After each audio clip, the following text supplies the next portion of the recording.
Here we go. One more lesson for the week. Lesson 11, the one basic verb. Wow. Okay, now with the approach to statements and categorical logic we're taking in this text, there's only one verb that needs to be mastered. That's weird. Okay, there's only one verb.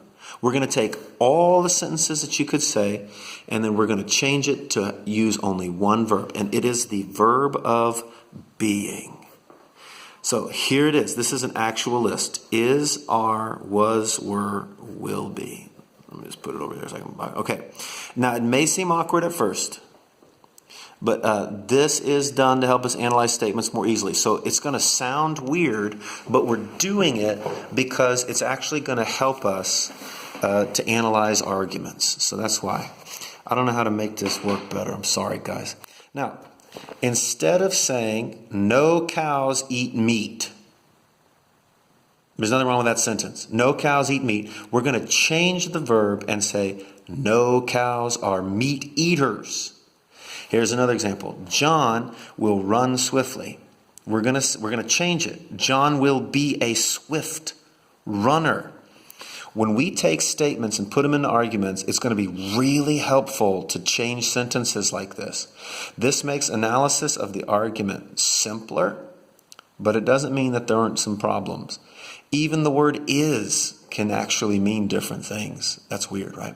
Look here. Okay, this is a pretend argument. God is love. A true statement. No, love is blind. Another true statement. Ray Charles is blind. Okay, you guys know who Ray Charles is?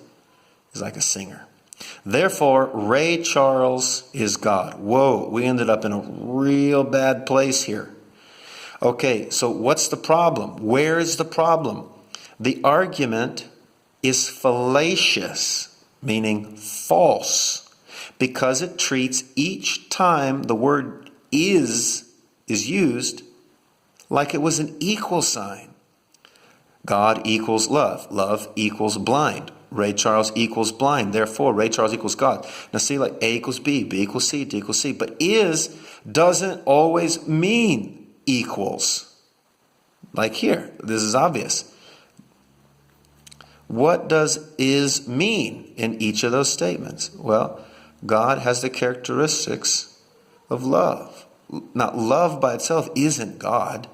And love has a characteristic of not treating people differently based on what they look like or act like.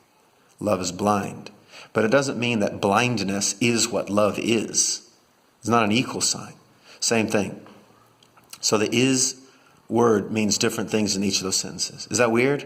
Is that weird to think about? Is can have different meanings. Here's another ordinary statement. My little brother throws rocks.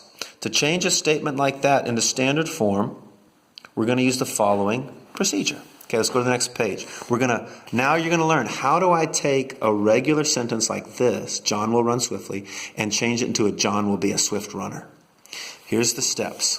First thing, identify and write down the entire subject.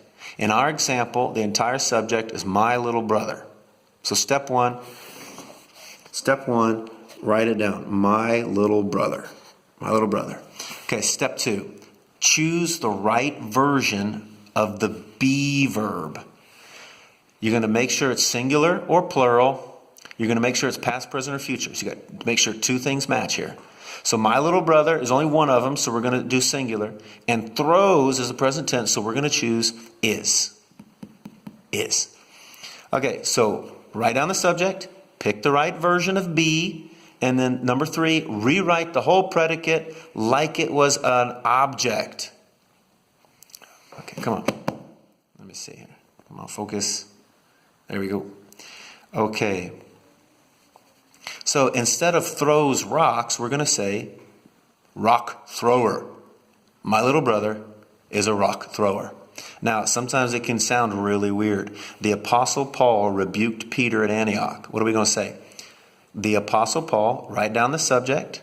Rebuked is singular past tense, so we're going to say was. The Apostle Paul was a Peter at Antioch rebuker. Wow. Okay. notice if it's past tense, you use a past tense be verb. And then try to keep that in your translation when you make a funny sentence like this with the be verb. So now, go straight into exercise 11, right after we read the summary. In order to help us analyze statements and arguments, we have to translate the statements so that they only use the verb of being. Is, are, was, were, will be. Now to do that, you should first identify and write down the whole subject.